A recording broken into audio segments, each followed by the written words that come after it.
Dave Alvin and Tom Russell produced a record on High Tone called Tillari Dust, thank you. And so we were in San Francisco, and Bill Graham Presents, and we did Tillari Dust, the live concert. And so all of us that were on the record, you know, Katie Moffitt, Dave Alvin, Peter Case, you know, Tom Russell, and we had a band, and we'd each do our song. I did my own kind of hat. I remember I wore this really big hat that night. And then Merle did his show, and he invited us to come up, me and Tom, to come up on that one song. I can't remember what it was we were singing, but there were some photographs that came out, I think, in People magazine or something. And doggone it, if I was not the happiest girl in the world, and I had met him before because I had opened for him a couple times, he invited me to come on his bus, but he didn't invite Dave, and he didn't invite Tom. And I remember walking up onto the bus and seeing Dave and Tom there, and they're kind of looking at me like, are we gonna go? You know, can we? And I was just like, I couldn't invite anybody. And so I went up there, and I got to smoke a joint with Merle Haggard and his road manager, Merle Kilgore, was up in there. And he was just asking me, you know, how I was doing, and how's it going for you, and what do you got recording, what do you have coming out, and you know, that was about it. And then I was, you know, I'm like, okay, I'm gonna get out of here now, you know. I don't like to stick around, you know, too long, but that was quite an honor, getting invited in the bus. And so, was it after that or before that?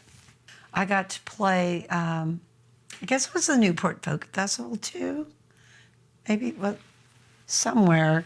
I was in the hotel room with a bunch of other artists. We were hanging out in Merle's hotel room.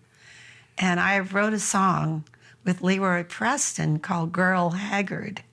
And that's on one of my records. Have you heard it? I have not. It's a pretty funny song. It calls out a bunch of the titles of his songs. So I sang that for him. I said, I wrote a song about you. It's called Merle Haggard, a girl that's totally in love with you, and she just can't get you off her mind. And I said, I wrote this song with, and I came in with the title, and Leroy loved it. And he blushed. He turned red. His face turned red. And he loved it, you know, and so did the whole room. So that was a special Merle Haggard So did you pick up moment. a guitar and just sing it for him right then? There was a guitar there. And how scary was that? And he picked up the guitar. I wasn't scared at all. I was just like ready to play this for him. But he picked up the guitar and he started singing some Great American Songbook stuff and was playing all these jazz chords, and that's the stuff he was into, you know. And I'm into that now. I have a group, I don't know if you know about it, it's called the Blue Moon Jazz Quartet, and we do, you know, an hour and a half worth of standards and originals every Tuesday night at the gallery, Continental Gallery in Austin, Texas on Congress, right next to the Continental Club. Well, I just remember him playing lead guitar a lot. And, I just remembered one other time I played with him at the Rock and Roll Hall of Fame.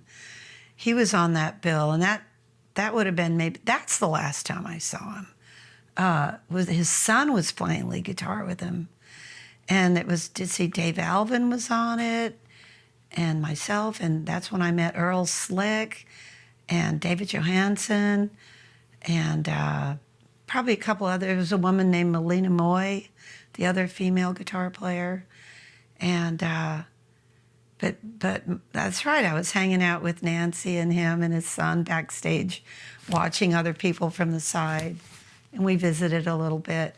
Anyway, I sort of you're helping me remember all the Merle sightings for me, and then Chuck Berry got on stage and.